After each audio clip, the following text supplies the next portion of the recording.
In this video, we'll go over how to use the perspective mode mount to change modes. First, install the mount onto your trolling motor, either port or starboard side, depending on which side your motor is installed and if the prop stows in or out. Wrongful installation can lead to damage to the transducer or boat. Next, adjust the position of the transducer to the desired viewing mode. Use the indicator strip on the short side of the extension arm and match it up with the view you want to see. To get LiveScope down or LiveScope forward views, swing the extension arm to the side so it's perpendicular to the shaft of the motor. Be sure to align the single indicator ridge on the extension arm with the center mark on the shaft bracket. Use LiveScope down to see everything below your boat, and LiveScope forward to see all around it.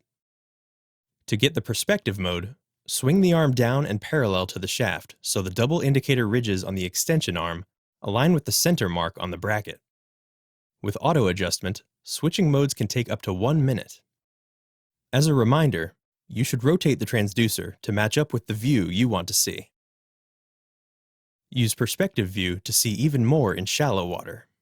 Finally, be sure your software versions are updated to GPS Map 18.1 and Echo Map 11.2 or later. And note, the software default is set to auto, so your chart plotter should automatically show the selected mode.